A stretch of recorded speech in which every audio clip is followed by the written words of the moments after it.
This is the Bates Bobcast, our weekly podcast that takes a look at the week that was in Bates athletics. My name is Aaron Morris, and this week we recap the fall sports season and look ahead to the thick of the winter schedule with Bates Director of Athletics, Jason Fein. The basketball teams each picked up a win over an in-state rival last week, and the men's squash team is off to a 5-1 start. We chat with one of their impact rookies. That's coming up on the Bates Bobcast.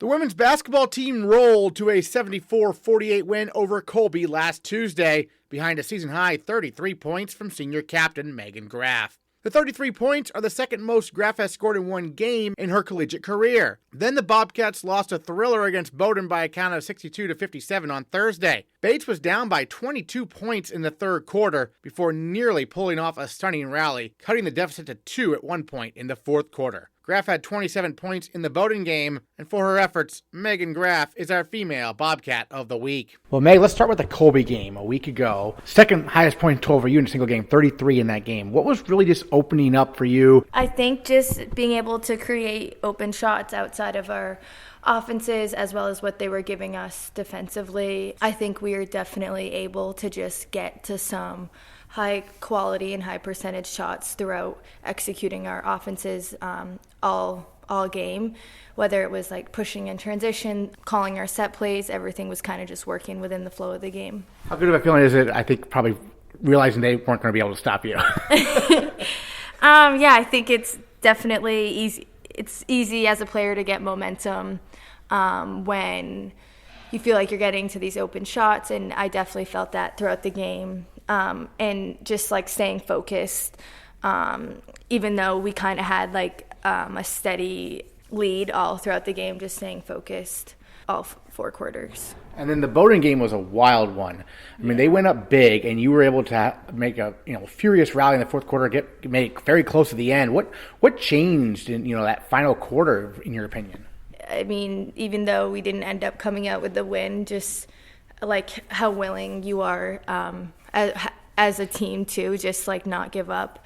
I really think when you're down that much, it's easy to just like accept that like you're not going to win a game. But I know my mindset was just trying to have a ripple effect throughout the rest of the team to genuinely believe that like we can come back. And I think it's like super tough even when you're down by that much, especially going into the fourth quarter of the game, to chip away. And like it's just so hard to come back down like 20-17, whatever the lead was going into the fourth. But super proud of us for cutting it to like 4 points in the last 2 minutes of the game. As a guard, I want to ask you about a rookie guard you have on the team, Sophie Spolter, who had some big shots in that fourth quarter. What have you seen kind of from her? You being a senior captain, seeing that her contributing so much early on in her career. Right? Yeah. Yeah, I mean, it's so great seeing her step up, especially in those big moments. That was kind of like, I know we played Tufts, but just another like non-conference conference experience. And for her to just like step up, play with that confidence, it's super exciting. And I think it's almost like kind of like going in, especially as a rookie or first year, you don't really have any expectations, and that might take the pressure off a little bit. And she's just such a solid player, doesn't think too much, and that definitely showed throughout the Bowdoin game and all the other games too. So obviously you're practicing this week and preparing for a trip to Puerto Rico. We talked about that before, but I mean, looking at like Hardin Simmons, that's a nationally ranked opponent. So this is going to be another really great test, isn't it? Yeah, definitely. We're lucky to have had the opportunity to play against super talented teams so far, especially getting conference opponents like Tufts and Bowdoin, as I said. I think that's put us in a position where we have some experience with those super notoriously successful teams. And it's going to be some great competition. Also exciting to go on a team trip, especially to Puerto Rico. But I think just like making the most out of these next few weeks of practices to put us in that best position to compete. And for the team, obviously, you're off to a winning start here, 5-3. Obviously, what's the next step maybe in terms of when you reach NESCAC play? What's a real big focus to peak at the right time, right? Yeah, I think just continuing to build that chemistry and connection on the court, obviously getting used to different rotations, different people playing together. It's just so crucial to put us in that, like, where we're, like you said, just peaking in conference play. And I think there's still a lot that we can improve on, and just being able to stay composed, to stay confident, in teams that are really, pushing us, even if they're in like control of the game. I think that's what happened in the Bowdoin game, just being able to stay composed. All right, and well, any of your thoughts, on that first part of the season that you wanted to share? No, I think it's been a great start. Definitely exciting to see us having a winning record right now, but also it's tough. There's some losses that I think were winnable for us, and kind of just like using that as motivation going into conference play. But yeah, super excited to go into January and playing against some tough opponents. So. All right, looking forward to seeing how Puerto Rico goes, and looking forward to 2023. Meghan Graff, thanks so much. Thank you. The men's squash team continued their strong start to the season with a 6-3 win over Bowdoin on Wednesday. Bates is now 5-1. And first-year Chris Kenny has been a big part of the fast start, going 5-1 individually on the year, with his and Bates' only loss coming against national powerhouse Trinity. Kenny swept his Bowdoin opponent on Wednesday, and he is our male Bobcat of the week. Well, Chris, first of all, tell me a little bit about growing up. How did you first get into the sport of squash? I've been playing squash since I think I was like 7 years old. My parents started me off with like squash and tennis when I was super young, and I just like fell in love with squash and like started going to like tournaments and like taking it seriously like since I was like 10 or 11 years old. But yeah, like since young age, I've always had a love for the sport. Did your parents play? My uncle played. He was a big doubles player, and my grandfather played like a long ways back. But yeah, that's kind of probably why my mom introduced me to the sport in the first place. Great, and obviously squash and tennis. And so when you were looking at colleges, what made were you thinking squash basically? Yeah, squash. Yeah, I stopped playing tennis just because it's tough to like play both sports at the same time, like messes with the technique and stuff. So, yeah, squash for sure. Totally. They're both racket sports, but it's different mechanics. Sports, but yeah, you have different techniques. So like a squash player, if you're playing tennis, like it can totally mess up that technique. So. Gotcha. And then what made Bates the place for you? To be honest, Rye, the squash coach, was like awesome. Like he worked under my previous squash coach from home, so we had that connection already. And I definitely wanted like a liberal arts, like a small liberal arts school. And Bates just had a really good squash program, and I knew that because Rye was the coach. So yeah. And then because you're from Connecticut, right? Yeah. So did you train a lot at Chelsea Piers then? My coach used to work at Chelsea Piers, and then she moved to a Westchester club. But he worked under her at Chelsea Piers, which is funny. Yeah. And then what do you kind of, learn about collegiate squash so far, through 6 matches, kind of what it takes compared to, in high school and everything? Totally, yeah. I mean, the biggest difference I know that I've noticed is, like, anybody that you play against, like compared to juniors, when you would play somebody who was, like, significantly worse than you, was kind of like, there wouldn't be as much of an effort from the worst player to do as well, whereas if you're, like, every college match that I've played, like, no matter how good the person is, like, they are not giving up. And I think that kind of comes with like just the team aspect of the sport versus like playing individually throughout high school. So. And then for you guys, off to a 5-1 start, really strong start to the year for the Bobcats. What's been kind of some of the keys in your mind of all the success so far? Yeah, I mean, we've just done a really good job as a team, like preparing for the season. One thing that sets us apart this year is we're really close. Like a lot of us like have really tough matches against each other, so that like creates a lot of depth within our lineup. So like, our like 5 through 9 spots are like super strong this year. So that's where we're seeing a lot of victories. Yeah, because against Bowdoin there, it was the depth that got the victory. Exactly. Right? Yeah, that's what's been doing it for us this season, and it's awesome. It's awesome. And then you were one of the kind of the impact rookies. You're playing mostly number 5, right? Ashton playing number 4. What's that like coming in with him? Yeah, no, I've known Ashton. They were from the same town. We played squash growing up together. So it's great to have somebody familiar on the team, and like we have a lot of tough battles between each other as well. So it's good. We're competitive, and kind of drives us to do perform better. Yeah, because one thing people need to know about squash is you have those challenge matches where it could determine where you are in the lineup. What are those like? Oh, those are stressful. Those are very stressful. Yeah, like those are tough. But I mean, establishing that like competitiveness like with your teammates definitely like fosters like a more rigorous kind of training environment.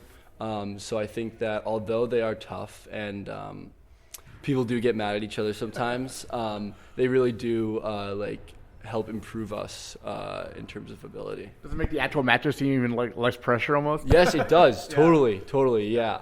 And also, like when you're playing the actual matches, you have the team behind you cheering you on as well, which definitely acts as a big supporting factor with that. And obviously, this year you're going to have a lot of home matches, especially coming up in January. How excited are you for that? Those are going to be awesome. Yeah, like having my first home match at Bates was so fun. Like all my friends came by to cheer me on, and that definitely like encouraged me to play to the fullest, like 100% on court. Has the team set any sort of like goals, like looking forward to NESCACs and nationals and stuff like that? Yeah, I think that a goal for this year is to rank top 16 before nationals. And we just beat F&M, which was ranked 15. So that although there is some good schools in between that like 14 through 20 range, I definitely think it's a realistic possibility for us to be in that top 16. In terms of college in general, how's the adjustment going? You just had finals or having finals this week. What's happened like? Yeah, no, it's the finals were tough this week. I will not lie, but lucky enough, we had after our Bowdoin match, we had time off to focus on that. So that's been really nice. But overall, just adjusting to college. I went to boarding school, so it's not a huge deal being away from home. But the team has been really awesome, and just having that like social circle of people to like be friends with and hang out with, and like throughout the season, like just doing stuff together. It's been really good. Great. Well, any other thoughts you wanted to share on your kind of rookie season so far as a Bobcat? Yeah, I think that like this year is maybe one of the better squash team Bates has ever seen. So I have super high aspirations, and just going into the second half of the season with that positive mindset, I think we'll do well. All right, Chris Kenny, Male Bobcat of the Week. Thanks so much. Thank you.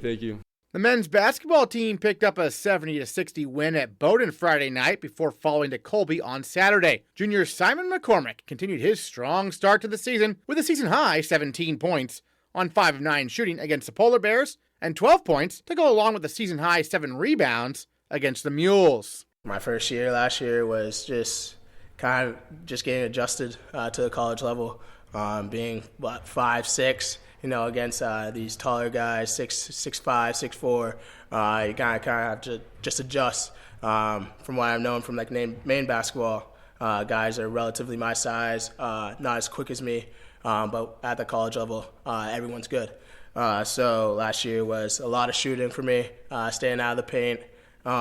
Just doing the best I could at one thing. And then this year, just in the summer, kind of just developing my game, trying to get to the next level. Just facilitating more, being able to be a threat offensively, and not just with my three-point shot, but teams are starting to close out a lot faster. So, pump fake, drive, kick, and that's kind of what our principles are right now.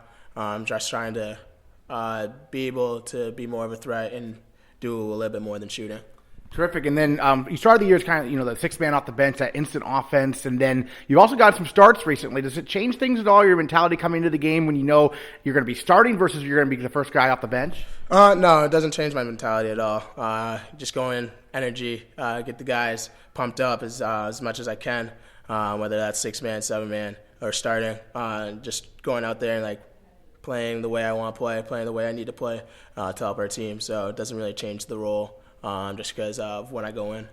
Now, what I've noticed about you is that obviously you're also very fierce on defense, and you go all out. Like, at least once per game, you're diving across the court. How did that develop, growing up, that all-hustle mentality kind of? Yeah, I think being the smallest guy on my team for every year of my life, that's the way I got minutes, was being tenacious on defense, trying to get that spark on the team, being that energy guy. Without that height, you kind of have to make it up in other ways. So that energy, diving on the floor, you're low to the ground, so it's not that far. So it's kind of just instinct now. But yeah, you just have to be able to come up with a difference for height, and kind of just, play your heart out. Now, I'm curious, you've mentioned your height a few times. Obviously, basketball is stereotypically for taller folks. And so how did you develop a passion for the sport despite the fact maybe you weren't the tallest player on the court? Yeah, honestly, growing up, baseball was my favorite sport up until like 5th grade. That's when I started to get into basketball a lot more. And that kind of just playing, being fast, being quick, that was kind of my game, the hustle part. So like basketball is something that I could do and use my abilities that I have in a way to like be successful. And it's just fun to play at with my speed and my quickness. So kind of just fell in love with that part, and then just developed my game over the years. Now, we have a bunch of Mainers on this year's team, including a couple first years from Lewiston. What's it like having this group? It's awesome. So like my first year, I was the only Maine guy. So everyone's having a conversation about Mass basketball, New Hampshire basketball. I'm just kind of just sitting there. But now that tables have turned, me and the Maine guys talk about Maine basketball, Maine stuff all the time. And it's just great to have guys that have gone through the same stuff as I have and just been around the same people, the same coaches, and just know you can say one name and everyone knows who you're talking about. So kind of just having those conversations is really good for the Maine guys, and just having the Maine representative in the NESCAC because you don't see that often is also awesome. And it just brings a lot of fans too because we play a lot of Maine games, so all our friends are coming, all our families. So it's just great to see someone other than me have that opportunity. And you're an upperclassman now, and David Omasambo is a guard who may be a little bit undersized but had a lot of success in high school. Have you kind of worked with him at all? Yeah, for sure. I think David and I have a pretty good relationship, kind of just being in the same role, same spot, both Maine guys, both small. So kind of just teaching him the ways that I've gotten to play, kind of just taking him under my wing has been really fun, and we get along really well. So having them be from Maine is even better because just we know what it's like. Awesome. And then you got the win over Bowdoin the other day on Friday, a game where Bowdoin came back after you guys had a fast start and you were able to close them out, though. What was the key down the stretch in your mind? Execution. I think that's something we were preaching at the end of games, something we struggled with for the first couple games of the season, just execution down the stretch. And I think we were able to execute very well, hit our shots at the end, and get great looks when we really needed it. And then you've got a little bit of a break, sort of. You got finals this week and everything, but you do have these games in Florida coming up. What are your thoughts on heading down to Florida for a couple games here? Yeah, so we're playing two really good teams when we get down there. So our kind of just mentality, is just play as hard as we can. We're coming off a break. Haven't played a game in it'll be 29th, so a few weeks. Yeah. So it's definitely going to be a change, especially flying down there again, trying to get practice in, and then playing two very good teams. So we just want to play within ourselves, in that let them beat us if they're going to beat us, and not us beat ourselves.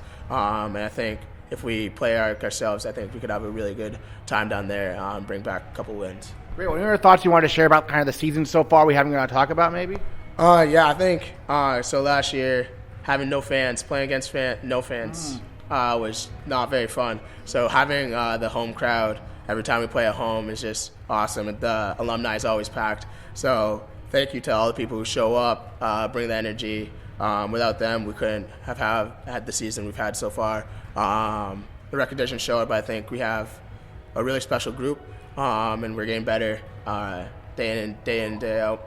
And I think that we're still young. We still got only one guy who's played all 3 years consistently with Steph, and then Cam's been here for 3 years as well. Yeah. So we're still very young, learning every day.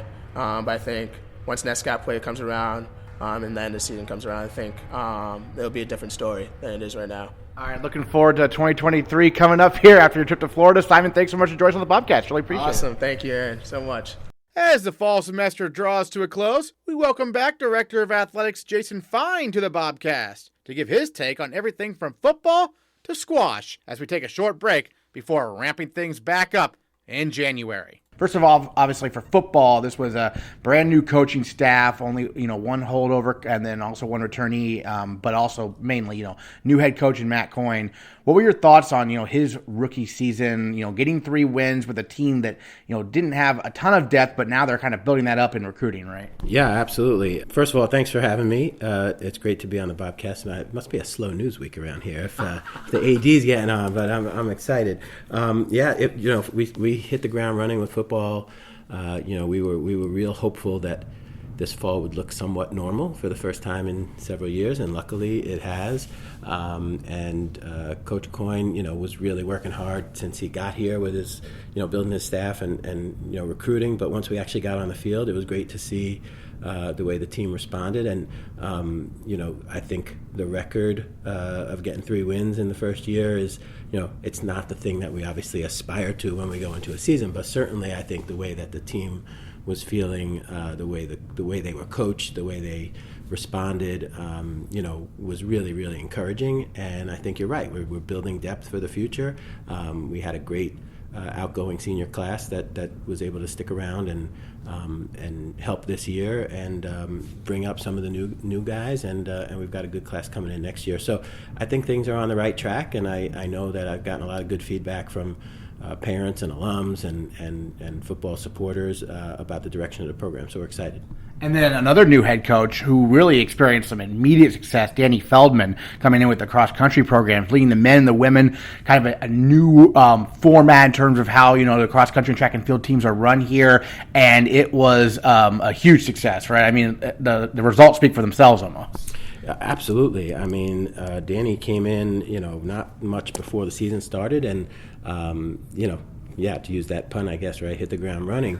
I have to really give a lot of credit to the student athletes and the team, because we did change kind of the structure of the way the program is run, and between Danny and Curtis Johnson and their assistants, they were responsible for really a whole new kind of format, and having the cross-country teams, men and women, combined under Danny with Curtis and the rest of our staff's support, really, really worked out well. I think that they challenged each other. Our postseason meetings that we've been having with the fall teams have been really, really positive about the experiences. So, really kudos to the student athletes, but obviously, we're excited about Danny. He's really excited. He's a great team player. We have a lot of new staff, in the last couple of years, and it's really kind of fun, coming to work and working with these folks, whether they've been here 3 months or 30 years. I think that we're all kind of learning a new way post-COVID to do our jobs, and really try to benefit the student athletes experience. And the student athletes are responding well, the coaches are responding well. So and just some great performances by the students, and going out to nationals, other than the fact that they put it out in the land of snow that is not Maine, like East Lansing, Michigan, and the conditions out there. I think that the teams just did a great job. And then, just kind of looking at it from, 30,000 feet, if you will. I mean, the last couple of years were about just trying to get back on the field any way you could. And I feel like this was the first year where you could really, the coaches even, that could really actually see what their teams can actually, bring to the table in somewhat normal circumstances, right? I mean, what are some takeaways you've had from these, end of season meetings with some of these fall sports? Yeah, I think that everyone was just really hoping for some sense of normalcy, right? Because if you're a sophomore or a junior, you haven't really had a normal year in college yet, right? And first years coming in this year haven't had the last couple of years be normal in high school. So I think we were all a little bit, wondering kind of what was it going to be like. And it turned out at the end of the day, when it's time to play, it's time to play. And whether it's practice, whether it's class, whether it's meetings with coaches and administrators, it was kind of like riding a bike, I think. It came back to folks, and I'm really, really just, I can't even, overstate like just how proud I am of our students. Like, they have just been really fun to be around this fall, and I think really appreciative of the opportunities that they have, and I think it showed in some of the results. Yeah, you mentioned that. I mean, Simon McCormick, I just interviewed him, and he talked about how he's a junior, but this is the first year he's really had a lot. They had a lot of fans at alumni because they were very limited last season. So that's kind of wild to think about, right? Oh, yeah, absolutely. I mean, we always love to pack alumni, and it's a great atmosphere, but it didn't happen for every game. I mean, it started this fall with the first volleyball match. Actually, our volleyball scrimmage that didn't even count. Right? We packed the gym, and that's a great job to our coaches and our students with social media and fans coming out. But exactly. And Simon is right on the mark because he hadn't had a normal year, but still, he's a student who just keeps a great outlook and is a leader amongst our program. So I'm glad that they're getting some of that attention that they really weren't able to get during COVID. And now looking at some of the winter sports, obviously, big news for squash. They're now able to basically they're streaming every court, and they have a ton of home matches this year coming up, especially in January. That's a change. In the past, have been maybe the 2 featured courts, and now everyone can check in and see how everyone's doing. Right? Yeah, we've talked about this in the past, right? That we want to try to create more opportunities for folks to be able to tune in on what we're doing, and that's easier said than done depending on our facility, right? Alumni gym is easier than a field, is easier than squash courts that are off campus. So we worked really hard this off season and through generosity of some donors and families as well that helped foot the bill to upgrade. First of all, we need to upgrade the infrastructure out there. So just the internet capabilities and the Wi-Fi so that it could handle that streaming was the first thing. And our ILS team here at the college worked closely with us, and that was really great. And then the actual, how we actually set up that each court was going to have their own camera system, their own scoring system. So now, it's really cool. You can go on YouTube and you can watch any of the courts, and it's really, the response has been super positive. And then what are some thoughts you have in your mind as we get into the thick of winter sports coming up in January, of what you kind of hope to see sort of from each program?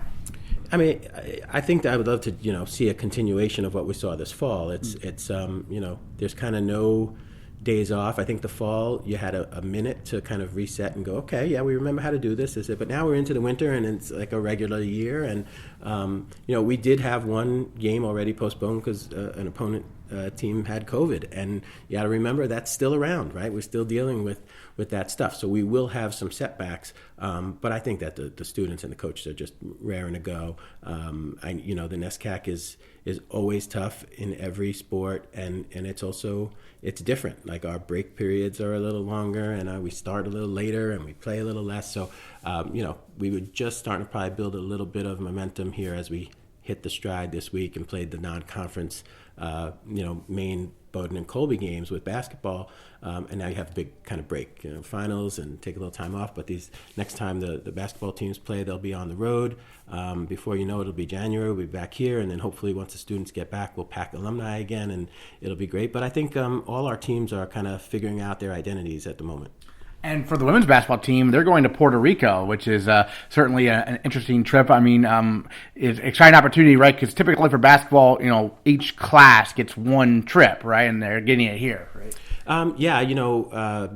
Depending on the year, right? Depends on where we can go, and certainly travel was curtailed the last couple of years. So it's nice that they're able to get a good trip. The men will be down in Florida, and the women will be in Puerto Rico. We were concerned when, with the storms a few months ago in Puerto Rico, and were we going to be able to take the trip? Luckily we will, and they're going to play some really tough competition. It's not like it's any kind of, easy run. Yeah, certainly. And then I guess any other thoughts you wanted to share about the fall we haven't gotten to talk about? Anything conference related, from the AD perspective you wanted to mention? Yeah, I think, the NESCAC, ADs are a great group, and we meet, pretty often and talk about kind of what's the next thing coming down the road. I think we're all, super focused on student athlete well-being, mental health, peak performance, and things like that. So we continue to talk about that. We're very lucky here that we have one of our newer staff members, Chelsea Scott, who's doing a lot of work in student athlete support services and really good. The students absolutely love her, and I think that just kind of thinking about new ways that we can continue to do our jobs and serve the students and do it in ways that have never really been done before in history. At Bates, to be frank, I think we have a little bit of an advantage because we don't have some of the bells and whistles that some of the other NESCAC schools have, or some of the facilities. We have to be a little more creative and in our recruitment of students and staff that want to come here and make a difference. And I think we are, kind of making that statement now in the NESCAC that we will be a force to be reckoned with, whether it's competitively or in any other way. And that's been really fun.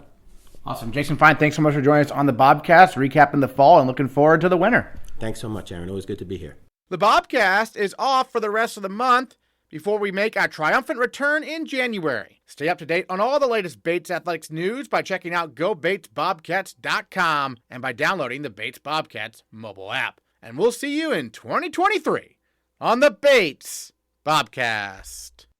Bates, Bates,